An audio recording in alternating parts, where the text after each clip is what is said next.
de nuevo a este espacio de encuentro para dialogar y para pensar juntos sobre la protección en salud mental en contextos de la pandemia del coronavirus. En esta ocasión, para pensar colectivamente en esta coyuntura de emergencia sanitaria desde una perspectiva crítica, reflexiva, analítica, tenemos como invitados a dos referentes del campo de la salud mental, profesores de todas y todas nosotras. Un orgullo y un placer, y les agradecemos mucho a Alicia Stolkiner y a Hugo Mercer por haber, digamos, aceptado esta invitación a este espacio de encuentro.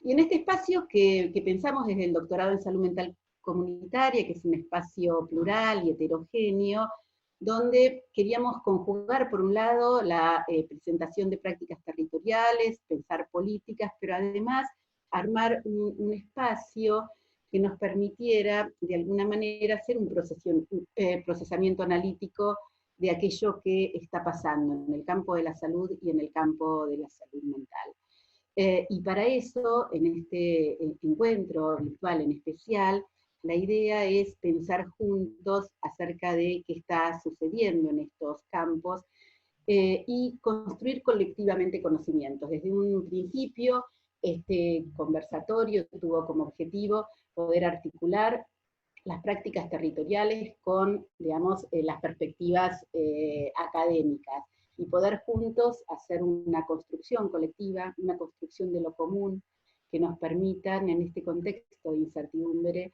pensar la salud mental. Y, por otro lado, transferir esto y favorecer el acceso a estos conocimientos que vamos construyendo entre todos, a todas y todos los que están trabajando hoy muy comprometidamente en el campo de la salud mental en los distintos territorios. Entonces, por eso, las vamos a escuchar, y a Alicia Stolkiner y a Hugo Mercer, que los voy a presentar ahora, y que van a, de alguna manera, estimularnos a un diálogo posterior a sus presentaciones. Y Alicia, bueno, es profesora del doctorado y la maestría en salud mental comunitaria de nuestra universidad, es profesora de salud pública y salud mental de la Facultad de Psicología de la UBA, es coordinadora del equipo interdisciplinario auxiliar de la justicia de la CONADI, de la Secretaría de Derechos Humanos de la Nación, y es miembro de la coordinación colegiada de la Asociación Latinoamericana de Medicina Social, ALAME.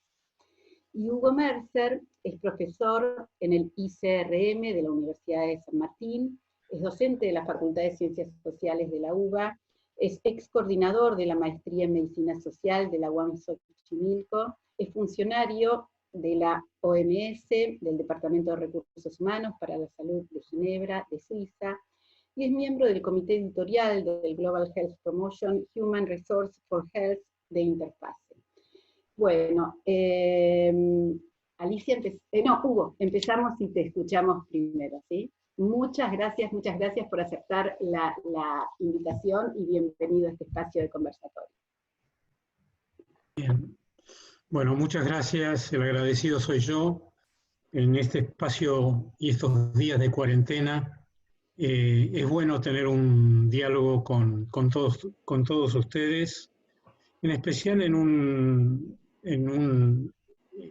desafío de analizar la presente situación y pensar el presente y el futuro. Yo preparé algunos slides para poder hacerlo más rápido. Lo que quería aprovechar estos minutos era para que planteara algunas ideas, algunas propuestas, algunos interrogantes sobre qué sistema de salud ambicionamos para después del COVID-19. Y quería plantear algunos rasgos así muy generales del sistema de salud que tenemos actualmente. Te pido, Gisela, el próximo slide. Ahí lo que tenemos es simplificado al máximo que todo sistema de salud es una institución social. O sea, es una construcción que hace en toda sociedad, haciendo un depósito de confianza en una cantidad de profesionales con diferente tipo de responsabilidad para brindar atención a sus problemas de salud. Cualquiera sea la sociedad, cualquiera sea el sistema de salud, funciona sobre ese depósito de confianza. La confianza es el pegamento que hace posible el funcionamiento de todo sistema social.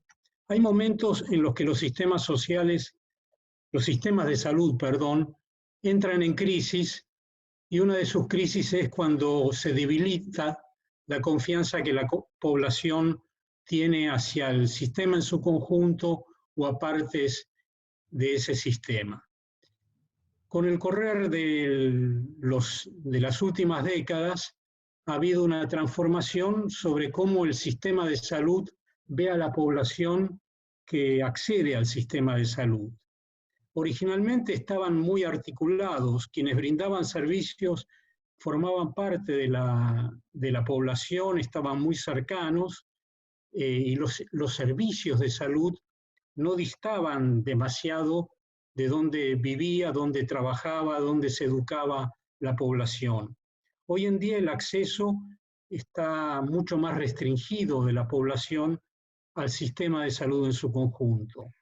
Entonces, quienes eran ciudadanos que accedían a una atención médica por un profesional cercano pasan a tener diferentes denominaciones: pacientes, usuarios, clientes, afiliados, que sobre todo denotan no su condición de ciudadano, sino su capacidad de pago. Si paga por sí mismo o si hay alguien que paga por esa persona cuando accede a un servicio de salud. Y los servicios de salud responden a dos grandes conjuntos, a dos grandes familias. Lo que ahora me interesa destacar. Por un lado son los servicios no personales, servicios como la regulación que ejerce el Estado, el control de la calidad de los alimentos, intervenciones bromatológicas, legislación sanitaria. No, está bien, está ahí. Habilitación para el ejercicio profesional, acreditación de servicios de salud. Esos serían servicios que no están dirigidos a la población en tanto pacientes, usuarios, clientes, sino que están dirigidos a grandes conjuntos poblacionales, a la población en su conjunto. Dentro de los servicios de salud, esos servicios de salud no personales son una presencia secundaria, que recibe una parte muy reducida del gasto público y del gasto de la sociedad. El grueso del gasto, el grueso de la atención se concentra en los servicios personales y dentro de ellos, sobre todo en la internación, mucho más que los servicios ambulatorios. Si uno piensa, por ejemplo, en el presupuesto público, la forma en que el Estado distribuye el presupuesto, en la forma en que coparticipa, es en función del número de camas. Cómo le llega a las provincias, a municipios, recursos financieros, es en función de las camas disponibles. Entonces no importa tanto el servicio ambulatorio que brindan centros de salud o lo que se puede hacer en los ámbitos de trabajo, de educación o en el domicilio de la población, sino lo que se haga en el ámbito hospitalario. O sea que tenemos en general en todos los países, y en Argentina muy en particular, un sistema de salud concentrado en su gasto en la atención hospitalaria, en mucha menor medida la atención ambulatoria, y en muy secundarizado todo lo que se refiere a servicios no personales. La pandemia nos enfrenta a este sistema de salud con la necesidad de adecuar su funcionamiento a algo que afecta a la población en su conjunto, no solamente a usuarios, afiliados o pacientes, sino a la población en su conjunto. Y ahí lo que hace falta es un Estado con capacidad de ejercer la función de rectoría, su rol de autoridad sanitaria, que la población le tenga confianza y que dentro de la población existan condiciones de solidaridad que hagan posible el ejercicio, el funcionamiento de la confianza. La pandemia pone en duda, pone en tela de juicio todos estos elementos. La confianza y la solidaridad entre habitantes, entre sujetos sociales, el respeto a las indicaciones de la autoridad sanitaria, tanto por parte de la población como por parte de los agentes que participan en el sistema de salud. Esos son elementos que la pandemia de repente se instaló y coloca en tela de juicio, y que lo que estamos observando en la Argentina es una conducta social de respeto a la autoridad sanitaria, y donde hay algunas desviaciones, algunos sectores que se resisten, que pueden ser explicados por qué lo hacen o quiénes lo hacen, pero en general hay una conducta de respeto y también una conducta de solidaridad básico para el cumplimiento de esa función de rectoría estatal. Te pido la siguiente, como dice el presidente, la siguiente filmina. Sí, a ver, estoy aprendiendo también, ¿eh? Ahí está. Bueno, esta filmina la reproduje de una intervención que tuvo un docente de la Escuela Andaluza de Salud Pública la semana pasada en un conversatorio que organizó la Escuela Andaluza de Salud Pública. El docente se llama Vicente Ortún y de él tomé este gráfico que me parece útil para imaginar el futuro. Él en lo que presenta en este gráfico 4 olas. No sé si tengo posibilidad de señalar, aparece ahí esta curva, la azul, es lo que él llama la primera ola. Si uno piensa a lo largo del tiempo, son las infecciones y muertes que genera el COVID-19. Irrumpe, domina el escenario social y sanitario, político y económico, y alcanza un pico que constituye una primera ola que desafía y sacude al sistema sanitario.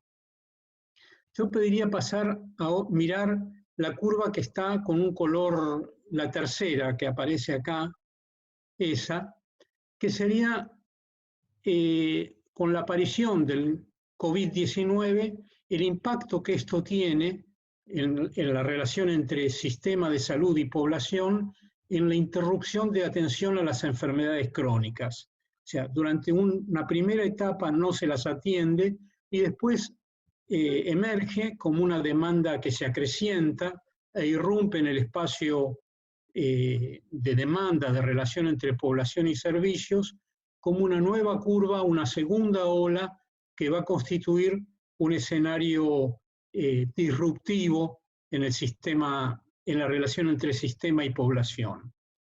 Una tercera ola es esta en gris, que serían los pacientes urgentes que no padecen COVID-19, pero que demoraron su entrada al sistema de salud, pero que van a tener también un pico de crecimiento de la demanda en los meses siguientes a que se aplaque, a que disminuya la demanda por COVID-19.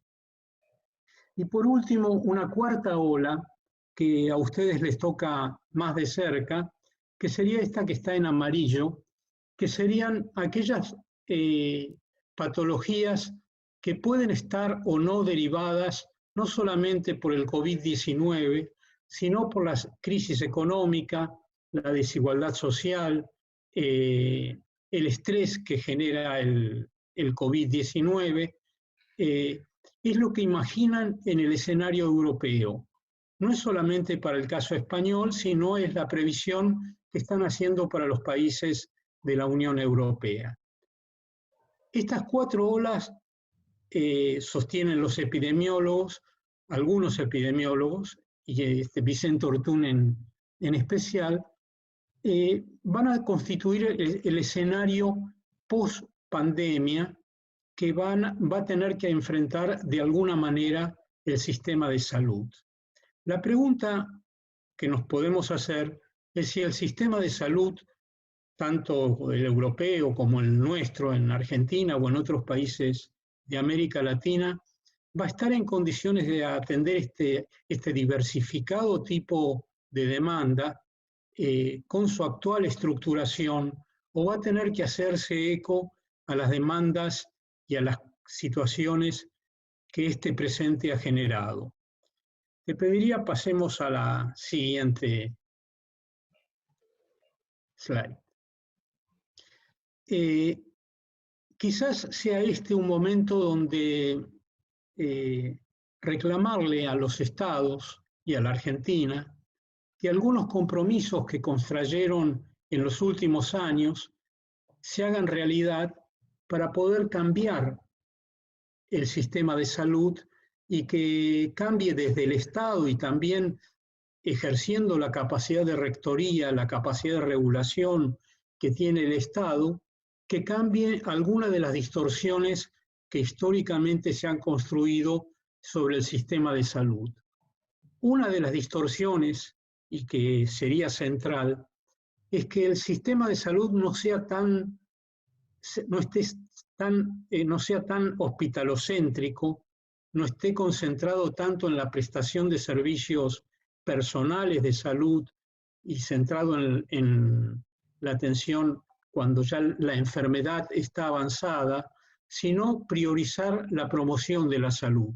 O sea, salir del contexto de la enfermedad e ingresar al contexto de la promoción de la salud.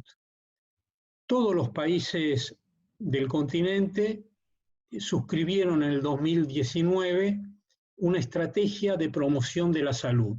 Argentina fue uno de los países que la suscribió, al igual que el resto, y hay 4 líneas estratégicas en esa política que los países aceptaron. Una de esas líneas es fortalecer los entornos saludables.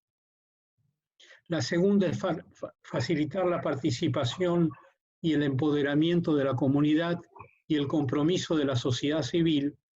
Eso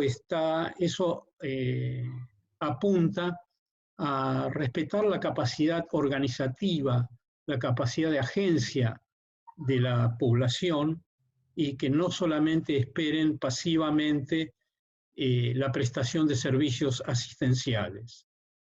El tercero es fortalecer la gobernanza y el trabajo intersectorial para mejorar la salud y el bienestar y abordar los determinantes de la salud.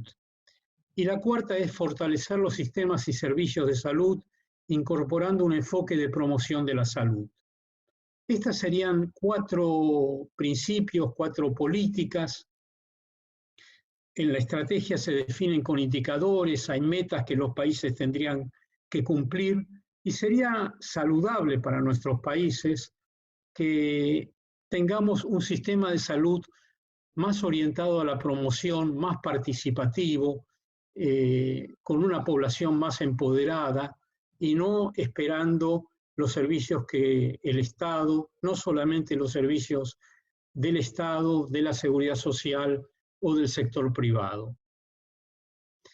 Otra serie de compromisos que sería bueno que cumplan para tener un sistema de salud saludable es que se cumpla con los objetivos del desarrollo sustentable. Hay varios objetivos referidos a salud, pero lo importante de esos objetivos es que están articulados con algunos valores.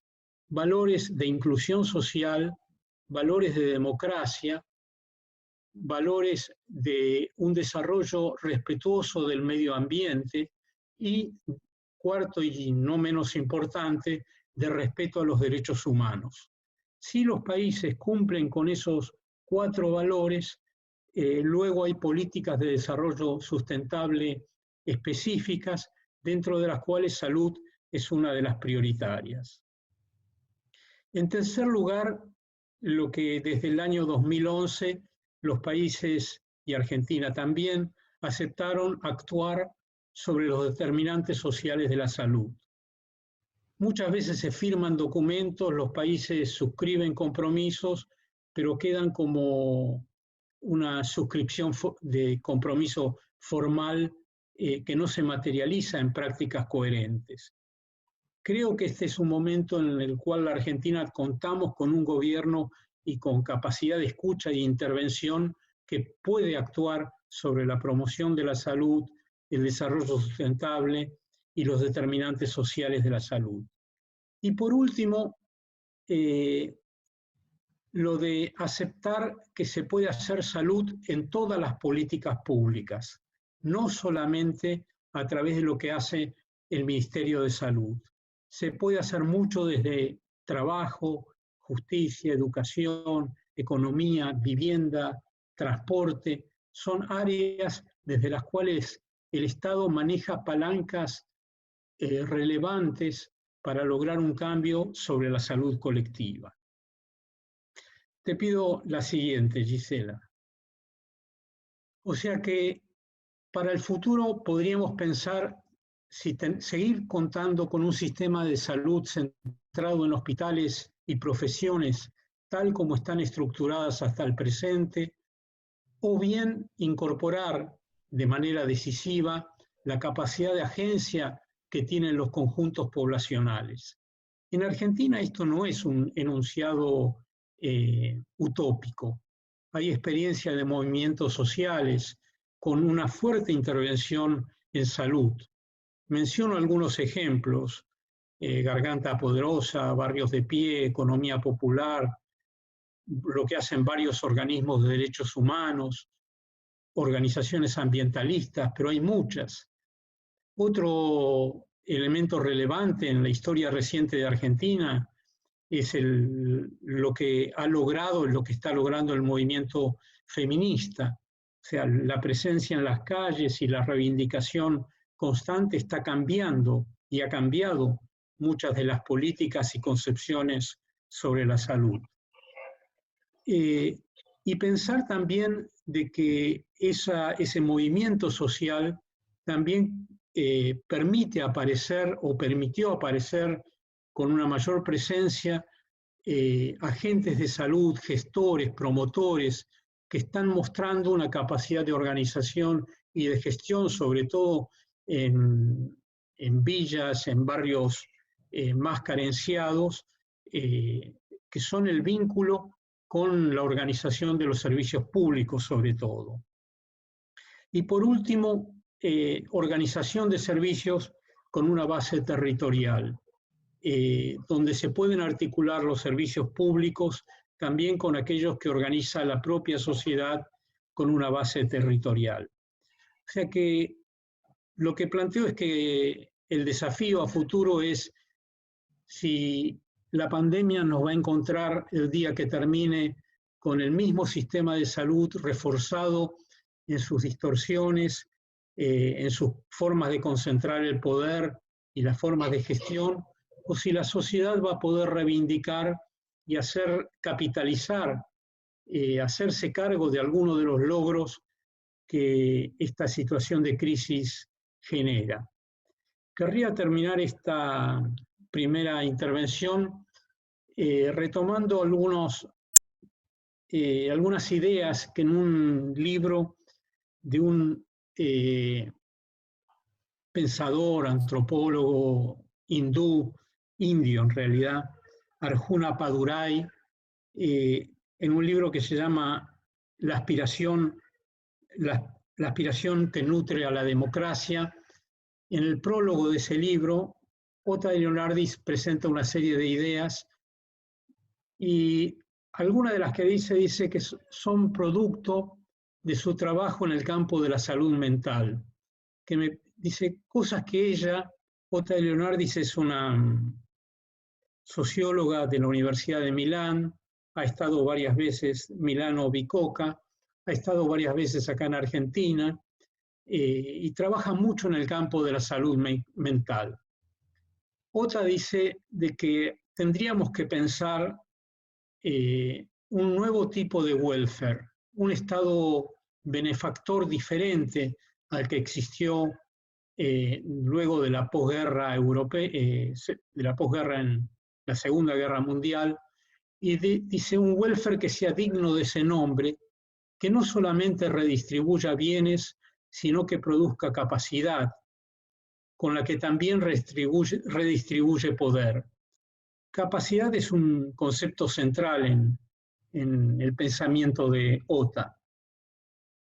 Dice la capacidad de las personas, una capacidad para ser y hacer, que expresan y crecen con el uso en cuanto se emplean para realizarse y realizar proyectos. O sea, son capacidades que se emplean con el uso para realizarse como personas y realizar proyectos. Y las condiciones para que esto suceda son estrictamente sociales, por el juego de poder, instituciones y saberes dedicados a producir el welfare, o mejor aún, el well-being, el bienestar, o más aún, el estar mejor. Yo creo que a lo que apunta OTA es a otra forma de pensar, sería servicios de salud cercanos a la población, donde reconocen en la población una capacidad de ser agencia, de no ser dependientes de prestaciones que dan instituciones establecidas, que concentran modos de intervención que en especial en esta pandemia han demostrado que no son suficientes para el tipo de necesidades que tiene la población, particularmente cuando se vive en sociedades fuertemente polarizadas, con una fuerte concentración de la riqueza en un pequeño sector y una mayoría que está en una condición de carencia, de necesidad, de distancia a los lugares donde se ofrece una mejor condición de vida. Bueno, pararía ahí y espero después sus comentarios y preguntas. Bueno, muchísimas gracias, Hugo, por la presentación. Bueno, podemos darle la palabra ahora a Alicia para que haga su presentación o nos comparta las ideas. Sí, bueno, muchas gracias por la invitación y es un gusto, Hugo, compartir el espacio con vos. Antes de entrar específicamente a lo de salud mental, que era lo que quería tomar, quiero hacer una caracterización general. En estos días he estado revisando muchos textos de Rolando García. ¿Por qué? Porque si yo tuviera que decir una descripción, no una explicación en profundidad de lo que está sucediendo, tendría que decir que esta pandemia del coronavirus es como el factor desestabilizador de un sistema hipercomplejo de altísimo nivel de inestabilidad. Entonces, es muy difícil prever a mediano y largo plazo cómo se va a reorganizar la economía mundo, y por lo tanto cómo se va a reorganizar el mundo. Estamos en una circunstancia que es casi una inflexión histórica. No puedo dejar de comentar algo que también yo solía decir en mis clases, pero que ahora estuve revisando también, que la gran peste negra europea marcó un momento de inflexión en la distribución de la fuerza de trabajo y el comercio en el pasaje del feudalismo al capitalismo, por poner un ejemplo. Esto no quiere decir que yo abra ninguna, ni siquiera hipótesis acerca de cómo se va a producir esta construcción futura, porque cualquier futurología sería ciencia ficción, y yo no soy Úrsula Le Guin. Pero sí quiero señalar algo, Hugo, en relación a lo que vos decías, que la mercantilización del sistema de salud, o sea, ese proceso que se fue iniciando progresivamente a partir de las reformas de los 70, 90, etcétera, que ahora mostró entre el sistema de salud del cual participó Giovanni Berlinger de Italia y lo que pasó en Italia en este momento, hay un abismo, digamos, en términos de y no solo por la concentración hospitalaria. La mercantilización del sistema de salud nunca se llevó bien con las epidemias. O sea, yo viajé a Río de Janeiro hace muchos años en una epidemia de dengue que era única, y los planes de salud, que serían como las prepagas, habían avisado que no cubrían dengue. Y en ese momento, sin ser un especialista, yo dije un sistema prestador de servicios de salud que retira la prestación en una epidemia, directamente hay que dinamitarlo. El siguiente fue las prepagas argentinas que durante los 90 se negaban a atender el HIV, segunda epidemia que decidieron que no entraba en sus incumbencias porque ellos consideraban, como diría el presidente de una de las, el presidente en ese momento, después de la crisis hiperinflacionaria de una de las organizaciones de empresa de medicina prepaga, es una enfermedad de adquisición voluntaria. Entonces tenemos un debate importante ahí planteado acerca no solamente de cómo se tienen que organizar, yo coincido totalmente que hay que deshospitalizar las prácticas en salud y los cuidados en salud, y que tienen que ser una responsabilidad de la sociedad, pero también pienso que hay que revisar cómo se están asignando los recursos, porque el modelo que se propuso mundialmente, que es el de los Estados Unidos, el modelo de aseguramiento, acaba de mostrar que es una catástrofe frente a estas circunstancias. Hecha esta salvedad, que después en todo caso lo podemos discutir, y no es mi especialidad, quiero decir que yo no necesariamente observo en esta circunstancia y en el momento actual signos únicamente de deterioro en el campo de la salud mental. Hay una vieja investigación que hizo la OPS en Nicaragua después del terremoto, muy extraña, que es muy fácil de hacer en un país que tenía un solo hospital psiquiátrico, muy pocos habitantes, 4 millones de habitantes, menos que un distrito de la provincia de Buenos Aires, y ese lugar como centro de referencia. Y fue la disminución de los casos agudos de psicosis después del terremoto. Entonces, estamos observando como un doble movimiento en la situación de pandemia con respecto a lo que podríamos llamar los sufrimientos psíquicos de la población, pero acá sí voy a entrar en tema para que esto quede más o menos claro en términos de que no hay ninguna simplificación posible, ¿no es cierto? Entonces, uno podría decir, en principio, para comprender este fenómeno, que es un fenómeno también de altísima complejidad, porque va a afectar diferentemente a poblaciones que están en situación de carencia, a poblaciones medias, a poblaciones cuya cantidad de trabajo se incentiva en este momento, quiero decir, en el caso de nosotros los docentes universitarios y de las personas que estamos con trabajo académico, etcétera, está súper intensificado el trabajo, o en el caso de las personas que hacen, vamos a decirlo en inglés, porque si no parece a la casa, homeworking, y además son mujeres, y en este momento cargan con el trabajo, con una buena parte del trabajo doméstico, además del trabajo rentado. Por otro lado están las personas cuyo trabajo se hunde, no sabemos después de la salida de esto, cómo se van a reorganizar las cadenas de producción. No sabemos en qué momento el turismo va a volver a ser lo que era, cuántas compañías de aviación van a quedar, cómo va a ser el sistema de intercambio internacional, sucesivamente esto lo iremos viendo en la medida en que veamos cómo va evolucionando una situación que no conocemos bien.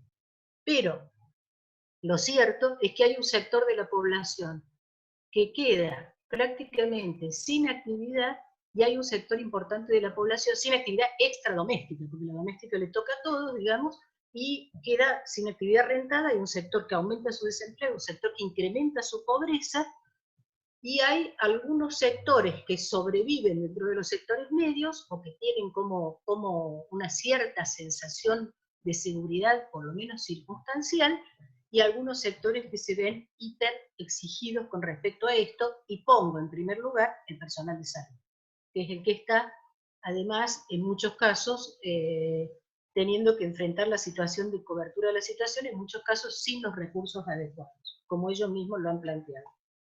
Ahora, dentro de esto, además de esto, en general, tenemos grupos etarios. Entonces, no es lo mismo las personas, los viejos, vamos a llamarlo así, porque se niegan a que les digan adultos mayores, abuelos, o lo que fuese, No es lo mismo a los viejos, entre los cuales yo me empiezo a incluir, que por ejemplo los jóvenes, que los niños, que los adolescentes, etc. Y acá una de las cosas que apareció claramente entre todas las diferencias sociales es cómo se volvió en esta situación de aislamiento una brecha absoluta según un valor simbólico, ¿no? Que es un recurso cultural, el acceso a un bien cultural, que es el acceso a la utilización de TICs, de este tipo de tecnologías que nos permiten a nosotros estar ahora comunicados. Y entonces quedó absolutamente claro que teníamos una generación que, salvo algunos privilegiados que por razones de trabajo, etcétera, lo fueron incorporando, tenemos una generación viva, una generación que quiere seguir viviendo y que quiere seguir comunicándose, etcétera, etcétera, pero que a la cual no se pensó nunca darle una capacitación en un mundo que cambió. Quiero decir, por ejemplo, una capacitación en el uso de recursos informáticos a las personas que después aparecen como teniendo serias dificultades por su generación para utilizar estas cámaras, el WhatsApp, etcétera, que son muchos, muchos. Pero además están los que no lo tienen porque no tienen la tecnología adecuada, etc. Y esto es, casi les podría decir, ha sido un determinante para que el aislamiento físico no sea también un aislamiento social, cultural y personal, pero además ha sido un determinante para el acceso a las prestaciones del Estado, para acceder a al auxilio familiar de emergencia, para acceder a los trámites del ANSES, para acceder a no tener que ir a los bancos a retirar o utilizar el dinero, para etcétera, etcétera, etcétera. Entonces nos damos cuenta que nosotros habíamos pensado que los ciclos educativos eran para los jóvenes, y nunca pensamos que hubo un mundo que marcó una brecha en una tecnología de tal manera que dejó afuera una generación entera, y graciosamente decían es que a los viejos no les gusta usar el cajero automático. Hecha esta salvedad con respecto a esta generación, a la cual podríamos decir, se le pidió en algún momento que no saliera a la calle, supuestamente para cuidarlos a ellos, en realidad para cuidar los sistemas de salud, cosa que también es válido, para venir a descubrir, sin embargo, que tal como pasó en Suecia, uno de los espacios fundamentales de riesgo, de muerte de las personas viejas, son las instituciones totales. El elemento central de los geriátricos, la aparición de la problemática de los geriátricos, no fue solo de la Argentina, fue un causal fundamental de mortalidad en Suecia, por ejemplo. Pero ahora vamos a tres ejes en general con respecto al padecimiento subjetivo. Podríamos decir, en casi todas las poblaciones, salvo aquellas cuya condición de vivienda es tal que el aislamiento en el hogar no es lo indicable porque hay hacinamiento, hay falta de agua potable, etc., y se planean otro tipo de estrategias, por ejemplo, no quédate en tu casa, sino quédate en tu barrio, que me pareció una estrategia adecuadísima que se tomó en algunos lugares de la provincia de Buenos Aires. En principio, el problema del aislamiento de los cuerpos, porque podríamos decir, no hubo un aislamiento global de comunicación, para algunas personas inclusive la comunicación fue mayor que en otras circunstancias, hubo un exceso de comunicación, pero con respecto al aislamiento de los cuerpos hay cosas que son insolubles. O sea, ¿cuál va a ser el efecto del aislamiento de los cuerpos? Lo veremos a largo plazo. ¿Cómo se va a modificar el contacto y los vínculos a partir de esto? Lo veremos a largo plazo. El otro elemento que hace a la condición subjetiva es la afectación radical de la vida cotidiana. Acá descubrí en las primeras 2 semanas de aislamiento, algunos elementos interesantes. Todos nos sostenemos en una determinada organización de la vida cotidiana. El problema es que para muchos había muchos factores, por decirlo de alguna manera, productores de sufrimiento en esa vida cotidiana misma. Por ejemplo, el tiempo de transporte, la incomodidad del transporte, algunas veces el malestar del contacto con grupos de trabajo que por determinadas determinaciones institucionales tienen malas condiciones subjetivas de gestión laboral. Eso se ve muchas veces en algunas oficinas del Estado, pero también en las empresas. los jóvenes que se sentían obligados recientemente, los jóvenes obligados a ese mandato de éxito, fama, etcétera, y que de golpe se sintieron descansados. Recibo un mensaje de una joven del interior que de vez en cuando se comunica conmigo, qué sé yo, que me dice, al fin puedo dejar de estar todo el día pensando qué más tengo que hacer. ¿No? O sea, tampoco es que veníamos del paraíso, ¿eh? En este país el último año fue de un estrés impresionante económico, previo a la pandemia. Pero la afectación de la vida cotidiana es una transformación que llevó tiempo reordenar, porque en esas cuestiones de la vida cotidiana, el tiempo, el espacio, los bienes que se consumen, las prácticas que uno ya tiene ritualizadas y entonces no le producen ninguna ansiedad, etcétera, etcétera, se produjeron muchas modificaciones en los vínculos, porque ahí están contenidos los vínculos. Y también, obviamente, hay una frase de Freud en Consideraciones sobre la guerra y la muerte, o el porqué de la guerra, que dice, la muerte no se deja ya negar. Cuando fue la epidemia de gripe A, yo me acuerdo que publiqué un texto que le eligieron el título, yo no lo, era en página 12 y le eligieron el título, yo no lo elegí el título, que decía, existe alarma porque existe un peligro, existe un riesgo que no teníamos naturalizado. Porque nosotros vivimos con algunos riesgos que naturalizamos. Por poner un ejemplo, en este momento han bajado los accidentes de tránsito y los accidentes de trabajo. Esto ha producido al interior del debate dentro del sector salud una queja por parte de algunos sanatorios, clínicas y sanatorios, que dicen que tienen demasiada capacidad ociosa en las terapias intensivas porque está la que liberaron de las cirugías programadas para prever las internaciones en el pico epidémico, más las que no se ocuparon porque cesaron este tipo de accidentes. Entonces debe haber alguna gente que no por coronavirus, sino por haberse salvado con 2 fines de semana largos que tuvimos, y con lo que suele suceder con el turismo en esos fines de semana, algunas personas que están vivas gracias al aislamiento preventivo. Y no por el coronavirus, sino porque no hubo accidente en el cual podrían haber muerto. Pero esto de que la muerte no se deja ya negar, esta afectación radical de la vida cotidiana se acompaña de algo que es un duelo. Y ese duelo es el duelo por el futuro, es el duelo por la construcción, por la perspectiva de futuro. Una de las cosas que yo más escucho en las personas justamente es esta sensación como de revisión de su historia, de pensar su pasado, y en distintos grupos, etapas o generaciones, esta dificultad para planear cómo será el futuro. Y el problema no es planear cómo será el futuro para las personas de nuestra generación. El problema es la dificultad para planear cómo será el futuro de los jóvenes, que de alguna manera alguna construcción tenían con respecto a ello, salvo quizás esa cultura de los 80, 90, los punk, que se basó básicamente en non-future, no hay futuro. Pero esto no es un no hay futuro, sino que hay un futuro que no se sabe cómo va a ser. Y esto, para muchos, es un duelo importantísimo. Freud dice que el duelo no es únicamente el duelo por seres queridos, etc. Es el duelo por ideales, es el duelo por esperanza, etc.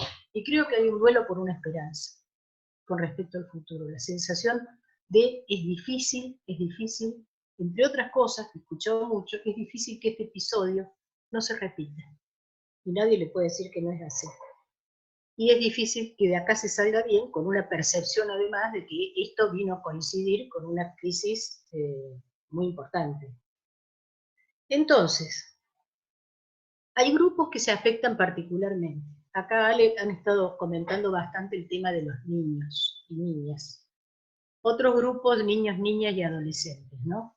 Quiero decir que he estado recabando mucha información sobre la situación de niños, y sobre las personas, y debo decirles que la crisis toma a las personas como lo que fueron.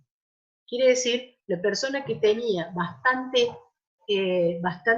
preocupación por su cuerpo va a ser un poco más preocupada por el cuerpo ahora, por no decir un poco más hipocondríaca. Las familias que tenían una vinculación un contacto bastante más bien combinado con los niños, de alguna manera con sus hijos, esto va a mediatizarse y va a fluir de otra manera que aquellos lados donde ya estaba en conflicto, y obviamente tenemos un núcleo fundamental al cual se ha tratado de atender, que son aquellos casos en los cuales el aislamiento en el hogar es algo así como quedarse a vivir con el enemigo, ya sea por violencia contra las mujeres o por abuso con respecto a los niños. Tenemos además el problema de que los púberes y los adolescentes están en un momento justamente de salir de la endogamia, de salir del hogar. Y esto se corta abruptamente, entonces se hacen prácticas como la nocturnidad, que los padres sienten que desordenan la poca vida cotidiana que están pudiendo ordenar, etcétera, etcétera. Básicamente, hay dos tipos de respuestas sociales que se manifiestan en dos tipos de políticas. Y creo que eso está básicamente en juego. Hoy en día una persona me dijo una cosa, como si se diera cuenta en ese momento, me dijo, la vacunación es una necesidad del colectivo. Sí, le dije, claro, es de las personas que tienen esa duda, veníamos con esa cultura de clase media de antivacuna. Entonces me estaba consultando por la cuestión de la vacuna de la gripe, etc. Entonces recaímos en la vacuna del sarampión. Yo le dije, no, la vacuna del sarampión es una vacuna que se tiene que poner. Y me dice, pero no es tan peligroso, antes no sé qué. Bueno, empezó con una vuelta sobre la vacuna del sarampión y le dije, no te preocupes, si hay una epidemia de sarampión, tu hijo no va a morir otro chico en lugar de él.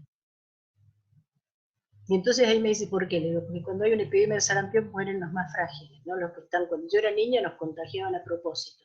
Me dice, claro, la vacunación es un tema colectivo.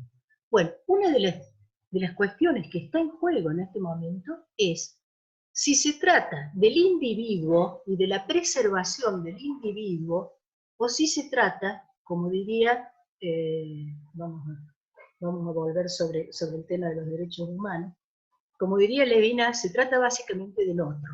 O sea, de que yo solo puedo garantizar, de alguna manera, solo puedo garantizar mi integridad a partir de garantizar la integridad del otro. O sea, si se piensa con una lógica colectiva o si se piensa con una lógica individual. El error que cometió el gobierno de la Ciudad de Buenos Aires cuando planteó que las personas de más de 70 años no podían salir a la calle sin autorización, nada más que para cuidarlas, es un error que está en el origen de los manicomios. Porque si a mí me dicen que no me van a dejar salir a la calle para cuidarme, yo les tengo que decir que tengo una edad, yo no tengo 70 todavía, pero estoy ahí, que tengo una vida lo suficientemente larga como para elegir mis riesgos, que tengo derecho a elegir mis riesgos. Si es cuidarme a mí, elijo los riesgos. Ahora, si es cuidarnos colectivamente todos y preservar, por lo menos, que un médico joven no tenga que elegir dolorosamente entre dos personas a quién le va a salvar la vida, yo me quedo en mi casa. Pero que no me digan que es para cuidarme. Voy a tomar un último elemento y voy a terminar, que es las instituciones totales. El problema de las instituciones psiquiátricas y de las comunidades de tratamiento de problemáticas de consumo. Que dicho sea de paso, las problemáticas de consumo también aparecieron como una problemática dentro del aislamiento por dificultad de acceso, por síndrome de abstinencia o por personas que rompían la cuarentena para tratar de conseguirlo. Más la problemática familiar que a veces se produce, ya sea por el síndrome de abstinencia o por el consumo, cuando se convive permanentemente, y me dicen una tercera, la tendencia al aislamiento.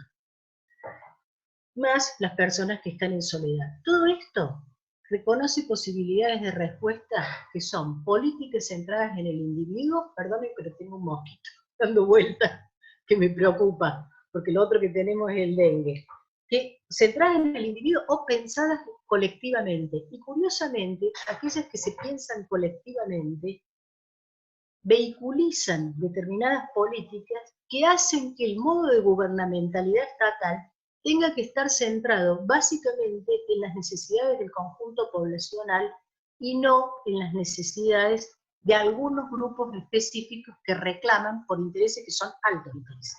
Entonces, necesariamente produce un conflicto. Lo último que quiero decir son dos cosas. Una, los pacientes graves, ambulatorios, que sostuvieron el tratamiento, con los cuales nosotros estamos en contacto, graves quiere decir, entre comillas, graves, quiere decir personas diagnosticadas con psicosis, etcétera, que estaban compensadas, la mayoría sosteniendo el tratamiento, no se han descompensado con un soporte adecuado y no han necesitado internación. Pero no tengo los datos para afirmarlo epidemiológicamente. Lo que sí puedo decir es que ha sido muy difícil conseguir las medicaciones de aquellos que tenían cobertura. Ha sido más fácil con los que estaban, por decirlo de alguna manera, con acceso directo a algunos accesos estatales, como ha pasado con la vacuna también de la gripe. Y lo otro, uno son los pacientes, lo otro que quería decir, y con esto voy a terminar, es que de las cuestiones de la crianza, la cuestión del cuidado y la cuestión de los vínculos, ha aparecido una especie de respuesta muy extraña, que es alguna profundización en un tipo de relaciones, reaparición de vínculos o profundización de vínculos que no lo estaban, y debo decirlo porque lo dije el otro día y yo lo experimento, la gente comenta eventualmente algunos momentos como muy intensos de alegría. Es raro. Es muy raro ligar una situación así a la alegría, pero siempre hemos visto, aún en las situaciones más, y esos momentos de alegría en general están relacionados con la vinculación con otros. Podemos seguir entonces ya con el diálogo. Bueno, muchas gracias Alicia, muchas gracias por la participación, muchas gracias a ambos, nos permiten repensar y reformular las preguntas y nos insertan al desafío de pensar un futuro. La modalidad que tenemos nosotros por lo general para trabajar en los conversatorios es ahora abrir las cámaras de todas y todas las que están participando y que, digamos, a través de la manito que está abajo en reacciones, vayan pidiendo la palabra y vayan articulando en diálogo las preguntas, comentarios o aportes que quieran hacer. Alejandro Willer pidió la palabra, así que, Ale, si estás ahí. Sí, y ahí lo estamos no viendo. sé si se me escucha. Ale, lo estamos... Perfecto. Bueno, ¿qué Hola, tal? Hola, ¿qué tal? Buenas tardes a todas y todos. Muchas gracias, muchas gracias, Hugo. Interesante lo que plantearon. Ahora yo escucho y sobre todo, digamos, todos plantearon que no sabemos qué va a pasar, obviamente, con los eventuales cambios que puedan sobrevenir a partir de esta pandemia y los efectos que puedan tener a nivel social y a nivel del sistema de salud, específicamente. Y bueno, Hugo planteó que bueno, una posibilidad es que los sistemas de salud vayan hacia un espacio más vinculado con la participación social, con la promoción de la salud, con una articulación más fuerte de salud en todas las políticas y demás. Y yo me pregunto si eso es posible en un contexto donde se produce una biologización tan fuerte de la sociedad, ¿no? O sea, todos estamos pensando en la biología del coronavirus y cómo el coronavirus pasa de persona a persona. Digo, hay como una, digamos, como un retrotraerse a paradigma infectológico, ¿no? Y donde todos hacemos un esfuerzo social sobrehumano, digamos, para que no se sature el sistema de salud. O sea, estamos planteando la no saturación del sistema de salud con el esfuerzo social que estamos haciendo todos, y por otro lado, digamos, pensando en que podemos enfermarnos, pero solo cuando el sistema de salud tenga los suficientes respiradores, ¿no? O sea que no solo hay una mirada biologizante, sino además puesta muy fuerte en la mayor complejidad del sistema. Y finalmente, quienes toman las decisiones son los infectólogos, ¿no? los infectólogos que le dicen al presidente qué es lo que hay que hacer en cada momento, al presidente y a los gestores en general, ¿no?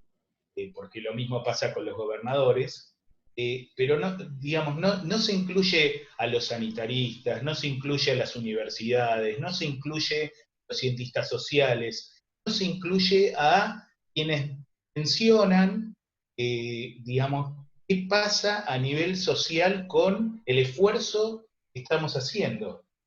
Recién ahora, digo, y con la aparición de Alicia creo que en el día de ayer, en la comunicación de los resultados, digamos, de la cuarentena y de la evolución de la pandemia, se incluye la salud mental. Pero antes, la salud Estuvo mental... Levin antes, ¿eh? ¿Cómo? Estuvo Levin antes. Ok, Psiquiatra, está digamos. bien. No puedo decir puedo tener diferencia con él, pero hizo un planteo bastante parecido al planteo que hace en general la OMS con respecto a esto. Hizo un esquema bastante participativo. Es la Ok, segunda vez que aparece.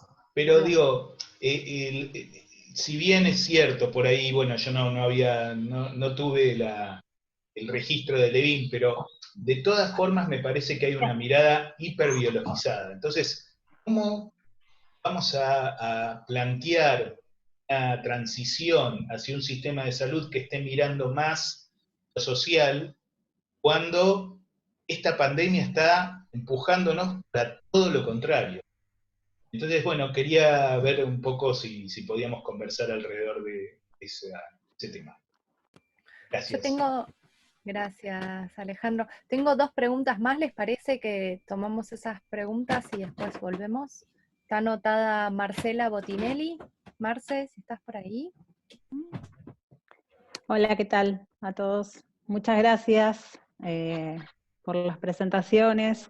Gracias Alicia, gracias Hugo, un gusto escucharlos siempre.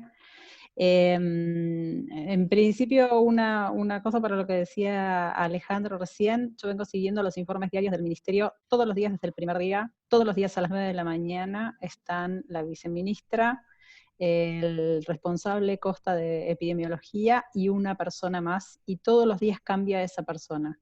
Estuvieron referentes de niños, de adolescentes, de enfermería, de actividad física, de enfermedades infectocontagiosas, de recursos, de sanitarismo. Estuvo el director nacional de salud mental, estuvo Levin y estuvo Alicia por salud mental.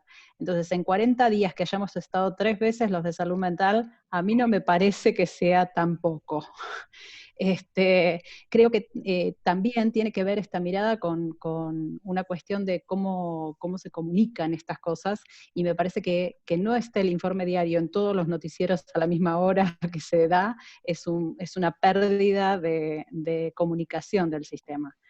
Y va por ese lado también mi pregunta, sobre todo pensando en lo que planteaba Hugo, pero puede ser para ambos. ¿Cómo podemos contribuir a que estos cambios, que seguramente se van a dar en las formas de organización social, políticas, económicas, pero principalmente del sistema de salud, estén encaminados hacia la perspectiva de derecho, a esos objetivos del milenio, a esas formas participativas y colaborativas que todos pretenderíamos, por lo menos los que acordamos desde este lado de las perspectivas de derechos, que serían las mejores formas de transformación para esos sistemas de salud inclusivos, de derechos abiertos, participativos? ¿De qué manera podemos contribuir a esa construcción? Porque hay como posiciones muy raras, qué sé yo, desde en Sopa de One, las posiciones en que vamos a un comunismo socialismo, o que vamos a un neoliberalismo exacerbado, con políticas de control y fraccionamiento muy, muy duras. Entonces, ¿cómo podemos, desde cada uno de los lugares donde estamos nosotros, desde la academia, la docencia, la investigación, lo territorial, la clínica, desde los pequeños lugarcitos, cómo podemos contribuir a que esas transformaciones vayan en el sentido que estamos pensando y que serían más promotoras de derechos? Gracias. Gracias, Marcela. ¿Seguiría Andrea Sudarovich? Andrea, A ver. sí, te escuchamos. Hola, ¿cómo están todos? ¿Cómo estás? Te vemos medio cortada a la mitad igual, te Perdón, comento. tengo mal puesta la cámara, Ahí perdón. está. Ahí está.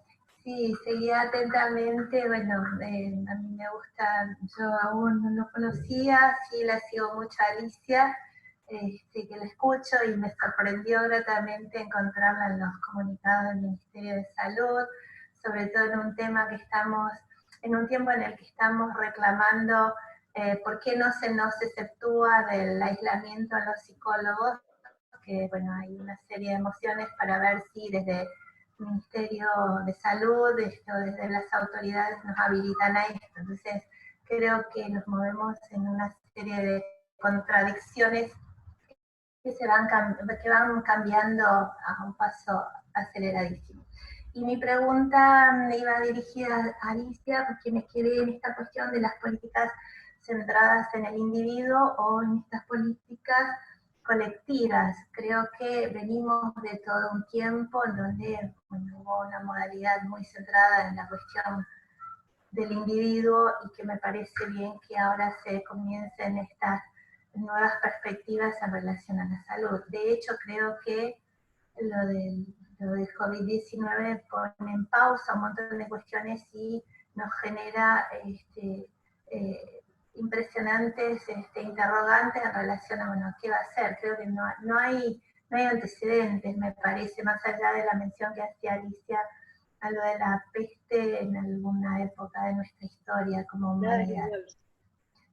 Por eso, bueno, mi pregunta, ahí me quedé, me interesó en esta cuestión donde hay como una especie de situación dinámica en relación a las políticas colectivas, pero bueno, ahí no pude enganchar que de algún modo, a pesar de ser políticas colectivas, producían una especie de conflicto en relación a esta cuestión individual o colectiva. Esa era un poco mi duda, ¿no? No pude seguir el argumento. Esa era la pregunta que iba orientada a Alicia. Bueno, gracias Andrea. Si les parece, volvemos con Alicia y con Hugo. Después tenemos otro pedido de palabra, pero lo dejamos para después porque me parece estas 3 preguntas ya dan para intervenciones importantísimas.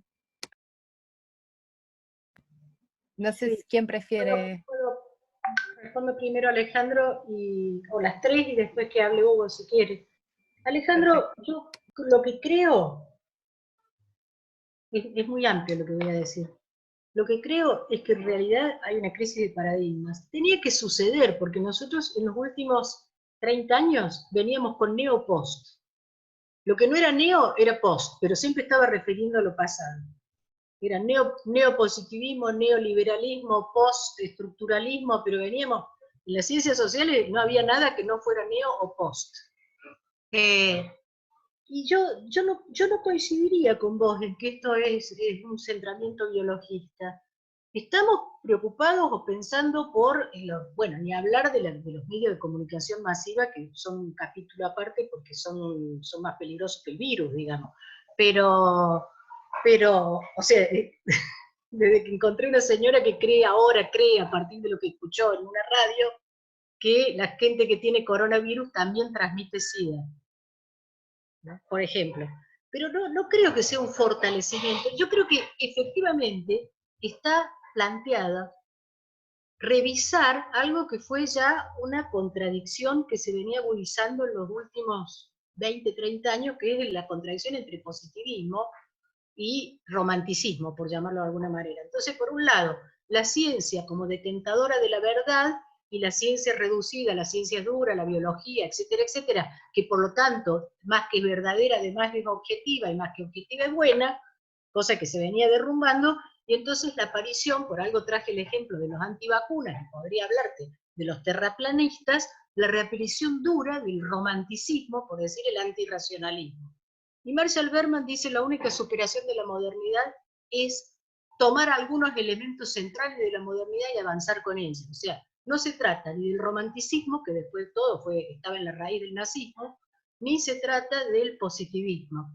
Se trata de una reubicación entre la categoría de lo humano, la ciencia, la ética, etc. Esto se juega según los actores, ¿sí? Esto se juega según los actores. Y esta polémica está absolutamente planteada en la sociedad en este momento, de una manera muy notable, no conscientemente, sino en los gestos de las personas, cómo actúan las distintas personas, ¿no? Si yo escucho en estos días lo que algunos medios dicen con respecto a si se puede adelantar o no la desconcentración de las personas que están en las cárceles, desconcentrar los sistemas carcelarios, yo tendría que pensar que estamos en el medioevo y que le falta un paso para quemar brujas. Pero no es toda la sociedad la que piensa eso, y tampoco es biologista lo que están planteando. Entonces el eje siempre sigue siendo el reconocimiento del otro, y cuando ahí me preguntan sobre cuándo yo planteo lo individuo o lo colectivo, en realidad yo creo que el individuo es un constructo moderno. O sea, una cosa es hablar de sujeto y de singularidad, y otra cosa es pensar que existe una antinomia individuo-sociedad, y que entonces mis derechos terminan donde empiezan los derechos del otro, y entonces más vale liquido al otro. Eso tengo la sospecha de que está por lo menos mostrando fallas importantes, porque yo puedo cuidar mi casa del mosquito, pero si el vecino no cuida la de él, a mí no me sirve para prevenirme del dengue. Y si además el Estado no se ocupa de los baldíos y de los lugares públicos, tampoco me sirve para prevenirme del dengue y me voy a enfermar.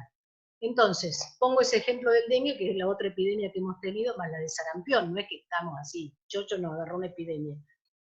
Y entonces yo no tengo una idea clara acerca de qué tipo de subjetividad se va a producir a partir de esta experiencia, porque no tengo una idea clara de cómo va a evolucionar este sistema de altísima complejidad una vez que se desestabilizó. Tampoco, Marcela, te digo, de ninguna manera pienso como piensa, qué sé yo, Zizek, de que se viene algo en el socialismo, ni como piensan otros que se viene el fascismo, la sociedad. No tengo la más pálida idea de para dónde va a rajar esto, porque entre otras cosas no tengo la capacidad de comprender un sistema de tal complejidad.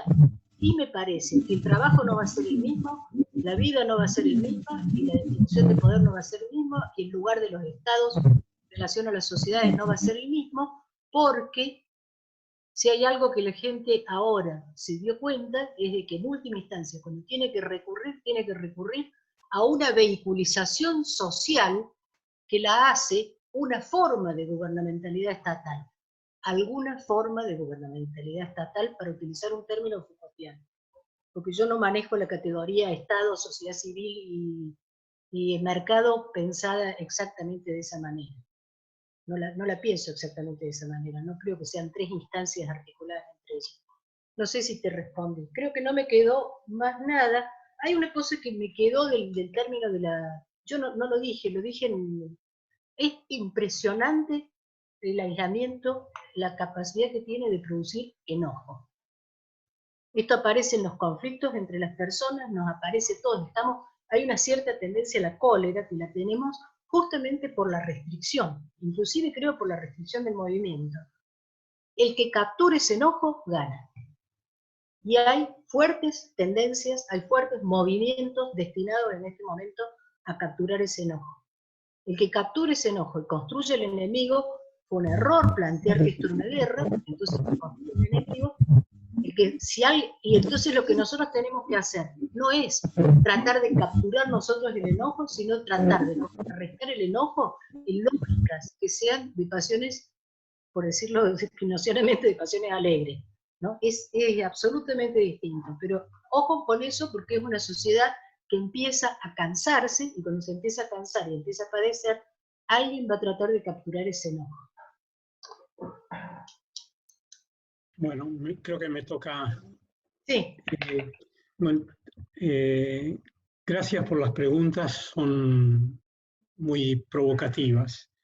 Yo querría señalar varias cosas. Respecto a un comentario que hizo Alicia al principio, yo creo que en relación a la mercantilización del sistema de salud, yo creo que una de las cosas que pone en claro la pandemia es que una de las políticas que se recomendaban a nivel mundial a partir del 2012, que es que los países alcancen la cobertura universal de salud, y se la impulsaba muy fuertemente como una política de logro fácil vía el aseguramiento, darle un seguro a los más pobres, sobre todo para que estén cubiertos frente a eventuales gastos catastróficos en salud. Esta pandemia golpea muy fuerte ese modelo de cobertura universal. O sea, no es viable vía modelos de seguros, ni prepagos, ni gastos de bolsillo, ni que el Estado cubra como un subsidio el gasto catastrófico. La pandemia coloca la salud como un derecho humano que se tiene que basar en principios de solidaridad, de equidad, de calidad también de prestación y de una protección que tiene que funcionar para para toda la población en su conjunto. Eso solamente se alcanza mediante funcionamiento de sistemas de salud basados en derechos de ciudadanía. Aquellos países que lo debilitaron en los últimos años, como ha sucedido en algunos países europeos, están pagando las consecuencias en estos días. Y hay un gran debate en esos países. O sea que pienso que no está la solución por el lado de la mercantilización, tampoco está por el lado de los seguros y menos por el lado de cubrir el gasto catastrófico. En la Argentina hay propuestas en la Cámara de Diputados para cobertura universal vía cobertura del gasto catastrófico. Espero que eso, con el día que se discuta, sea rebatido con la experiencia de lo que está sucediendo en la pandemia. Respecto a lo que pregunta Alejandro, de paso, buenas tardes, un gusto verte. Yo creo que la pandemia nos está ilustrando de una serie de cosas. Por un lado, en la Argentina no tenemos, a diferencia de lo que sucede en Brasil, para no ir demasiado lejos, no tenemos ámbitos de epidemiología institucional reconocidos, fuertemente constituidos. No hay una tradición en ese aspecto. La hubo a principios del siglo pasado, con algunas expresiones esporádicas a posteriori, pero no tiene la institucionalidad que alcanza en México, en Brasil, en Colombia incluso, o en Chile. Las voces de los epidemiólogos no tienen esa entidad. Y imagino que se va a ir alcanzando en los próximos meses. Va a aparecer esa necesidad porque surge la epidemia como fenómeno colectivo, como objeto de estudio que requiere explicación. Pero cuando hay un vacío en la sociedad, un vacío explicativo, un vacío de necesidades, se cubre de diferente manera. Yo creo que lo afortunado de la forma en que se está cubriendo este vacío es que, por un lado, hay una respuesta inteligente de parte de la comunidad científica. La agencia, el CONICET, las universidades, varias de ellas están generando respuestas interesantes. Hay varias investigaciones en marcha, hay datos que comenzaron a aparecer que están cubriendo ese vacío de la epidemiología como disciplina, por más que hay grupos importantes, particularmente estamos hablando de esto en la Universidad de Lanús, que tiene grupos importantes en este campo. Pero señalo que desde la comunidad científica están apareciendo algunas respuestas de interés. Hay un informe de un grupo de ciencias sociales de excelente calidad que apareció esta semana.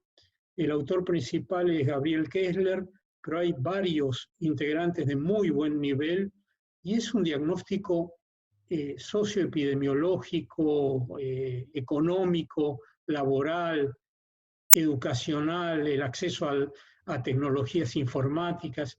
Es un diagnóstico excelente, hecho en muy poco tiempo, que está desagregado por provincia y da cuenta de lo que está pasando, en especial con los sectores jóvenes, o con todos los sectores, pero da cuenta muy en especial de esos sectores en el contexto del COVID-19. O sea, lo que voy es que es cierto, hay una biologización, la presencia de los infectólogos es mayoritaria, pero comienza a haber otras voces. Y creo que tenemos suerte que dentro de todos los infectólogos que han explicado, que asumen las voces, son mucho mejores, son mucho más autoridad que los que nos podrían haber tocado si la pandemia se producía antes del 10 de diciembre. Me imagino los personajes siniestros que hubieran agarrado el micrófono y las cámaras para vender sus productos o para hablar y dar sus interpretaciones pedestres, vulgares, que aún hoy en día las estamos escuchando, porque algunos de ellos siguen hablando y tienen presencia en cámara. O sea que lo que señalo es que desde la comunidad científica aparecen otras voces, pero también hay un cambio en la capacidad de escucha. Creo que quienes están procesando la información venga de fuentes biológicas, matemáticas, de físicos, de bioquímicos, de virólogos, quienes procesan esa información la están entendiendo, la están descifrando desde una perspectiva política que es la correcta. Que al menos yo me siento a gusto cómo la están, no quiero decir que mi interpretación sea que es correcta porque yo la valoro, pero me siento muy a gusto cómo la está interpretando el Estado como política pública, cómo están articulando las políticas de distribución de alimentos, de atención a la pequeña y mediana empresa, las medidas que están saliendo para acompañar el aislamiento en los sectores más carenciados, el manejo de los medios de comunicación, aún con diferencias. Creo que somos afortunados con el gobierno que está entendiendo y definiendo la política pública. Y eso se vincula con lo que planteaba Marcela respecto a cómo podemos contribuir. Atendiendo a que es posible que haya una biologización, etcétera, pero todo eso es discutible. Pero ¿cómo podemos contribuir? Yo creo que este es un momento como para hacer muchas cosas. Por un lado, tratar de alimentar, producir, escribir, investigar en lo que se puede hacer desde ámbitos académicos, desde las universidades, para alertar y llamar, convocar para construcción de alternativas de atención al presente y sobre todo al futuro. Si bien no podemos imaginar el futuro, podemos mirar lo que está pasando en otros países que llevan algunas semanas de ventaja en la pandemia y en formas acertadas y desacertadas de atención a la pandemia. Podemos contribuir a diferentes príncipes. Cuando digo príncipes me refiero no solamente al Estado, sino también a movimientos sociales. Lo que sabemos es que están muy receptivos, escuchan otras voces. Uno puede hablar con organizaciones populares y algunas escuchan. No es difícil acercarse y vincularnos con ellas. Y hay una diversidad de ámbitos donde opiniones desde nuestro campo de trabajo son escuchadas y valoradas. Creo que este es un buen momento para debates, para escribir, para polemizar, para invitar a nuestros alumnos a que reflexionen y planteen cómo están vivenciando su cotidianeidad, su presente, sus angustias, sus ambiciones. Y tratar de imaginar una salida de esto que implique una construcción diferente de lo que es la respuesta social y pública respecto a problemas como esta pandemia.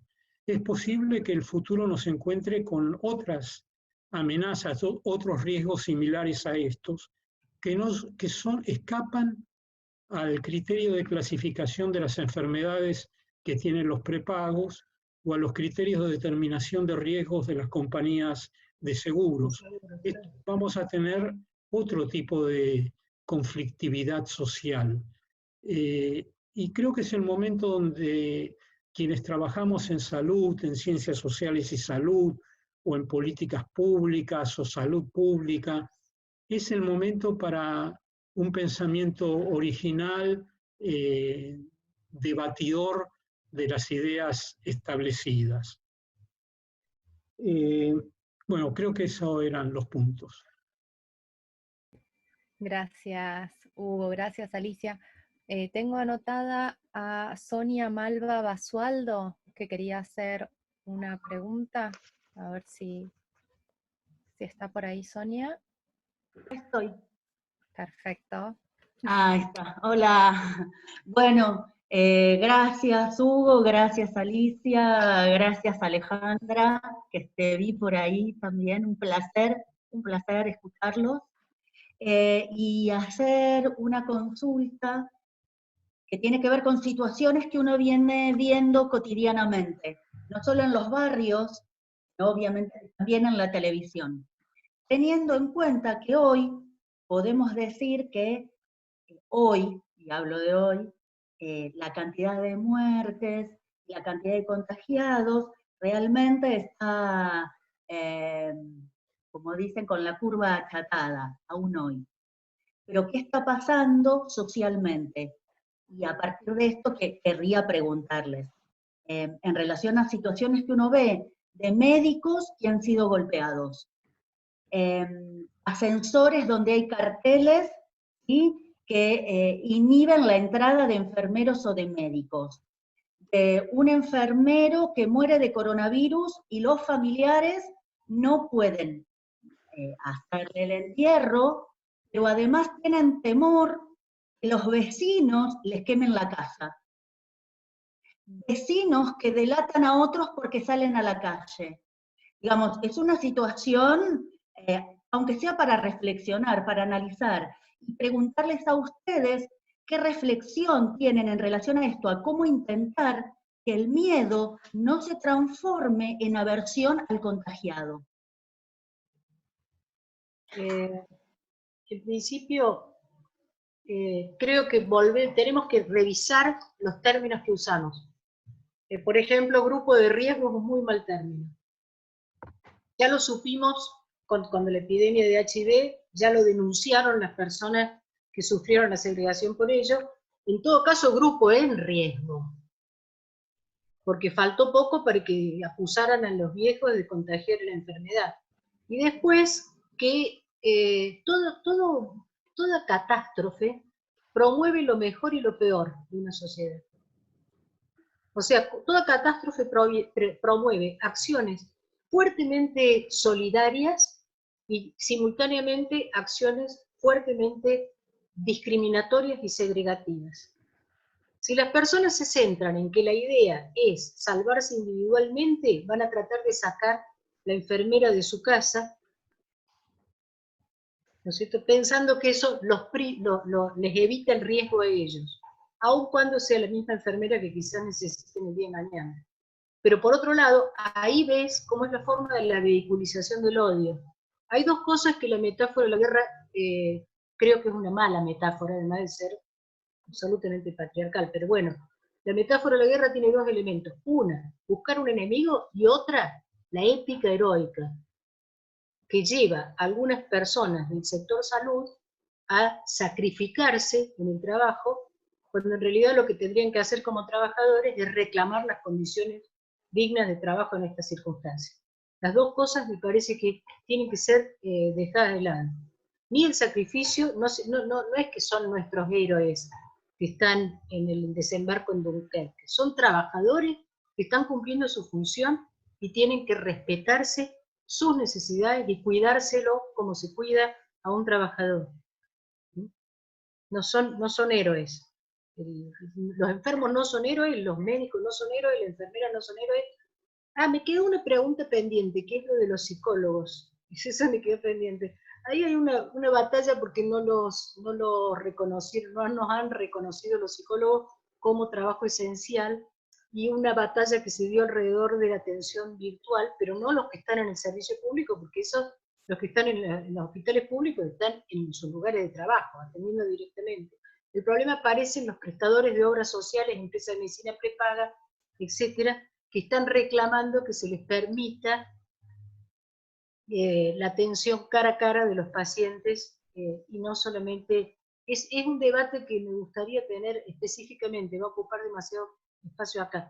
Creo que se justifican emergencias, etcétera, pero necesitaría un acondicionamiento preventivo que no sé si todos tenemos. Pero bueno, lo dejo al pasar. Pero creo que dije lo que pensaba de lo que dijiste. Creo que hay de todo. Se le dio mucho énfasis a eso. Y además, ese tipo de agresividad aparece en general cuando también no hay una clara intervención en la situación del conjunto de la sociedad vehiculizada por un discurso estatal. Que en quizás no es el caso de los ascensores, pero creo que hay que poner como un eje muy fuerte ahí. Sí es el caso de sociedades que se sienten desprotegidas, grupos sociales, y que, por ejemplo, queman la casa de un abusador, aunque adentro esté la mujer con 2 niños que no tienen nada que ver, pero ejercen como una justicia de mano propia. Y ahí se refleja en este tipo de cosas. Gracias, Alicia. Tenemos, ya creo que serían la última pregunta. Había pedido la palabra Paulo Amarante, pero se tuvo que desconectar y no lo vi a tiempo, lamentablemente. Y Mario Boronowski, ya sería la última pregunta, y después cierran Alicia y Hugo, en el orden que les parezca. Hugo, ¿no quería antes decir algo? ¿O cómo preferís, Hugo? ¿Perdón? Si querías participar ahora o esperar las otras preguntas y participar. Espero. Ok, está. ¿Voy yo? Si se fue Paulo, si no cedo el lugar con sí, Mario, lamentablemente muchísimo Paulo gusto. no vimos cuando levantó la mano, así que... Bueno, se te lo perdimos. Siempre nos pasamos de horario. Afortunadamente, por los que organizaron hasta las 1:30 se tienen que ir. Pero adelante, Mario. Traten de pensar que no ocupo el lugar de Paulo, por favor. No, es una pregunta en relación, a ver, Alicia planteabas en algún momento algo que, por cierto, creo que todos compartimos, que es el final abierto de esta historia y nuestra incapacidad, creo que la de todos, yo me incluyo, por supuesto, en entender, digamos, hacia dónde va a salir este asunto. Pero también la convicción de que nadie lo sabe, digamos, creo que nadie tiene esa respuesta. Y en relación a esto, la pregunta que me hago es si los que venimos laburando, pensando, bregando por una salud mental comunitaria, no nos encontramos en una encrucijada en la cual los determinantes mayores de las condiciones de vida hacia las cuales nos dirigimos exceden el campo de la salud, exceden el campo de la salud mental. Y, a ver, voy a tratar de precisar la pregunta. Recurro a Floreal Ferrara, ¿no? Aquella definición de la salud como la capacidad de luchar contra las condiciones que limitan la vida, una definición que creo que muchos compartimos. Y me pregunto si las condiciones que que están limitando nuestra vida ahora y que las van a limitar en la salida de la pandemia, bueno, no lo dudo. Estoy seguro que la puja en el ambiente de la escasez se va a exacerbar, ya se está exacerbando. Podríamos pensar que algunas de estas situaciones que describían en lo micro ya están sucediendo en lo macro, es decir, la pelea por los recursos. Cuando es fácil pronosticar la profundización de la caída del Producto Bruto a nivel global, también es fácil percibir que esa lucha ya está teniendo lugar, digamos, la lucha por cómo se va a salir y cómo se va a distribuir las condiciones de vida, y esto es las condiciones de producción, cambio, distribución, consumo, etc. Y ahí va la pregunta. Si los que trabajamos y pensamos en términos de una salud mental comunitaria y teniendo en cuenta todos los recaudos para no caer en una politización absurda, digamos, y en una cosa reduccionista, no tenemos que pensar también en términos de que la salud se juega en términos de una politización de la salud y una politización de la salud mental, como modo de intervenir en la definición de hacia dónde va a llevarnos esto. Me parece que eso necesariamente se va a exacerbar y que la toma de posición, tanto personal como colectiva, hace a colocarse en una situación de participación activa y por lo tanto de lucha por las condiciones que van a determinar nuestra vida o no, digamos. Y en eso tendremos simplemente que sufrir las consecuencias. Gracias, Mario. Bueno, entonces... Una sola frase. Mario, yo entiendo que ya estaba politizado. O sea, nunca pensé que mi práctica o las prácticas en salud mental comunitaria no fueran políticas en el sentido más amplio del término. Nomás plantear lo comunitario es política. No, Ali, a ver, lo digo no en el sentido epistemológico, que en eso, por supuesto, muchos de nosotros lo compartimos desde hace mucho, sino en el término de una confrontación en ciernes que va a politizar la vida del conjunto de la sociedad. Lo digo en términos de hacia dónde vamos como colectivo, ¿se entiende? No de la posición que nosotros tenemos como profesionales o aún personalmente, sino digo, si no tenemos que pensar en que tendremos que colocarnos a uno u otro lado de la grieta en una confrontación que a mí me parece que deviene inevitable. Gracias, Mario. Si les parece, hacemos una última intervención de Alicia, de Hugo, no sé en qué orden prefieren para ir cerrando, sobre todo por el horario. Muy bien. O sea, si querés empezamos, Hugo, y yo... Bien. Yo creo que varias cosas. Por un lado, vamos a salir de esto. Es cierto, a mí me parece el recurso de decir no podemos imaginar cómo no hay nadie que lo sepa. Es cierto, no tenemos una clara definición de cómo va a ser el escenario cuando esto termine. Pero podemos tener aspiraciones, podemos tener algunas ambiciones, y sería saludable para nosotros que las tengamos.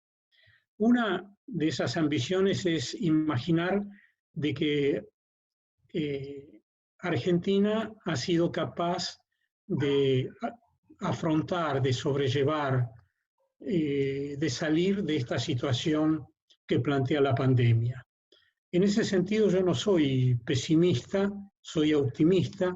Pienso que va a haber una conducción sanitaria, social y política capaz de conducir, seguramente con importantes costos, salir de esta gravísima situación sanitaria, social, económica en la que el país se encuentra.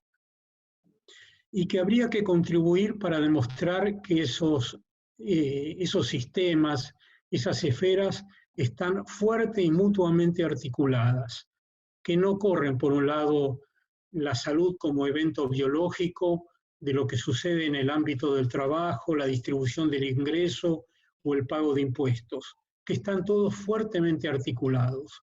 Y tendríamos que demostrarlo, tendríamos que pensarlo, tendríamos que escribir, tendríamos que hablar con alumnos, con nuestros colegas docentes, y quizás esa sea una forma de politizar lo que recién planteaba Mario, y politizarlo desde lo inmediato, desde lo micro, hasta otras formas de politización. Todas son válidas y creo que está en cada uno de nosotros cómo lo quiere hacer o cómo lo puede hacer y con quiénes hacerlo. Pero creo que es un momento como para que esas ideas se expresen y ojalá haya muchas voces que las expresen. imaginando que Argentina va a ser capaz de salir de esta crisis, eso va a colocar al gobierno, a quienes conducen esta coyuntura, al país, lo va a colocar en una posición expectante a nivel nacional, en lo nacional y en lo internacional. Y va a haber que capitalizar esa situación. Va a haber que construir instituciones educacionales que estén en condiciones de transmitir la necesidad de formar de otra manera a algunas de las actuales profesiones o pensar en nuevas profesiones. Va a haber que replantear algunas de las carreras en la manera en que se vienen formando, si no será este el momento como para reorientar y darles otros contenidos, otras perspectivas, para que lo colectivo no sea un objeto de estudio de algunos que se quieren dedicar a lo público, a lo social, a lo comunitario, sino que lo colectivo sea un objeto de estudio de quienes inclusive tengan una formación clínica. Eso es válido para todas las profesiones de salud, desde el kinesiólogo, enfermeros y enfermeras, profesionales médicos, todos los trabajadores de salud. Va a haber que pensar también en la formación interprofesional de los trabajadores de salud, no verticalizados e aislados como se está dando en la actualidad. Y también articularlos con estudiantes de ciencias sociales, de cuestiones ambientales. Si no entendemos que esta pandemia coloca las cuestiones planetarias como objeto de estudio, estaríamos haciendo un pobre uso de las enseñanzas que nos deja esta pandemia. Yo creo que hay que colocar las cuestiones ambientales. Cuando digo planetaria, me refiero a las cuestiones ambientales, del modo de organización de la producción, colocarlas también como un objeto de estudio que está asociado también a la salud colectiva. Creo que en ese sentido hay una agenda muy amplia de cómo podemos politizar desde nuestra actividad docente, de investigación y de relaciones sociales, por ahora durante la pandemia, pero sobre todo cuando esta pandemia termine, para tener una respuesta original y que no quede el debate circunscripto a las voces de siempre, que tengan presencia nuevos sujetos que se constituyan con fuerza a partir de las enseñanzas de esta pandemia. Yo creo que los movimientos sociales van a salir muy fortalecidos de esta pandemia, sobre todo en la etapa que viene, en las próximas semanas, quienes van a gestionar las intervenciones sobre los grandes conjuntos del conurbano y el papel que los movimientos sociales van a tener allí. O sea, creo que ahí hay una nueva y poderosa agenda que tendríamos que construirla y ojalá sea producto de nuevas y productivas.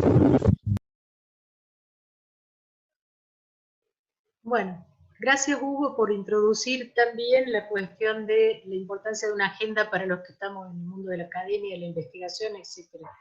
Yo pasé el dato de Gabriel Kessler, el texto, ya lo pasé porque lo habían solicitado, y lo busqué en el celular, sí. Porque además valoro mucho a Gabriel, por cierto. Y lo que quería decir, me dejaste abierto para un cierre. Voy a retomar algo que dije recientemente en una entrevista y que yo no le di demasiada importancia hasta que lo retomaron otros, que es que cada crisis la Argentina le dejó una herencia, ¿no es cierto? La dictadura militar nos dejó los organismos de derechos humanos, y sin los organismos de derechos humanos creo que ni siquiera existiría la ley de salud mental, porque fueron un actor fundamental en mover ese equilibrio corporativo que impedía avanzar en el campo de la salud mental, entrando por el costado como actores intervinientes a partir de la presencia del CELS y posteriormente otros, o la Universidad de las Madres, los encuentros de salud mental y derechos humanos, etc. Y la crisis del 2001 y el periodo anterior a la crisis del 2001, el cierre, cuando se iba a precipitar del periodo de desempleo de los 90, nos dejó las organizaciones sociales. y el periodo posterior a la crisis del 2001, la salida de la crisis del 2001 y esos 12 años de gestión o 13 años de gestión kirchnerista, entre otras cosas, nos dejaron investigadores formados, que hoy los vemos permanentemente dar respuestas, y nos dejaron una serie de universidades que están cumpliendo funciones muy distintas que las universidades tradicionales. Y sobre las claves creo que tenemos que hacer pie como idea de la articulación entre universidad y de investigación y sociedad, ¿no? Esto, voy a volver a lo que decía antes, es efectivamente un avance de la politización, en una lucha que está planteada y que debo decir que es de final abierto, por cómo yo la estoy viendo. Es de final abierto porque no tenemos la seguridad de que esto prime sobre aquello que puede ser la capitalización del odio de un sector de la sociedad, del temor e inclusive de la desesperación. Va a depender básicamente de todo y de cada uno de nosotros, de cada uno de los actores que se constituya como tales. Y bueno, en eso estamos, digamos, en eso estamos. Pero esto no fue, la pandemia no ha sido algo, ¿cómo podría decir? Fue la gota que rebalsó el vaso de un sistema que ya estaba en altísimo nivel de inestabilidad, ¿no? Y que así como estaba en la relación entre sociedad, economía, naturaleza, etcétera, de alguna manera u otra iba a terminar catastróficamente. Tenía que tener un resultado catastrófico. Y además veníamos con una secuencia que fue la aparición del SIDA en el siglo pasado, pero después una secuencia muy rápida de sucesión de este tipo de problemas que lo permitía augurarlo. De hecho, creo que lo hizo en la OMS, la Fundación Bill Gates, a quien acusan de haberlo hecho, de haber hecho la pandemia. No hizo la pandemia, hizo el cálculo teórico de que podía suceder. Y algunas de las instituciones que fueron del mundo de la posguerra van a cambiar definitivamente. Una de ellas es la OMS. O sea, todo el aparato, Naciones Unidas, OMS, etcétera, está en reestructuración ahora. Bueno, me fui un poco lejos de salud mental, pero seguiremos hablando de eso. Muchas gracias por la invitación, Ale, a la gente del doctorado. Hugo, ha sido un gusto compartir el espacio con vos. Igualmente. Gracias por que estuvieran. Bueno, en los pocos minutos que nos queda un desafío como academia. No solo instalar la agenda, construir una agenda, sino reconstruir un modo diferente desde la academia de construir conocimientos, y que esa construcción de conocimientos sea una construcción y una producción colectiva. Capaz que logremos, digamos, a partir de este modo de conversatorio, como planteaba Alicia y como nos invitaba Hugo, pensar en asociación libre y pensar junto con otros y construir colectivamente algo como aporte a pensar en esta articulación que yo creo que sí es potente, que es la universidad, políticas públicas, movimientos sociales, y que estás juntos pensando una forma distinta de pensar la academia post-pandemia. Les queremos agradecer muchísimo, infinitamente, la invitación a pensar, este estímulo para pensar. Les agradecemos mucho a Alicia por la generosidad del tiempo, a Hugo por la presentación, por acompañarnos en estos desafíos. Quedamos siempre en contacto para dar una segunda vuelta y para seguir trabajando todos. Y los invitamos al próximo encuentro, que va a estar Emiliano Galende, para seguir pensando en esta cuestión en términos de comunidad, en términos de lo común. Millones de gracias, muchísimas gracias, infinitas gracias, Alicia y Hugo. Y nos despedimos. Gracias a vos. Gracias. Chao, chao. Hasta luego. Un aplauso.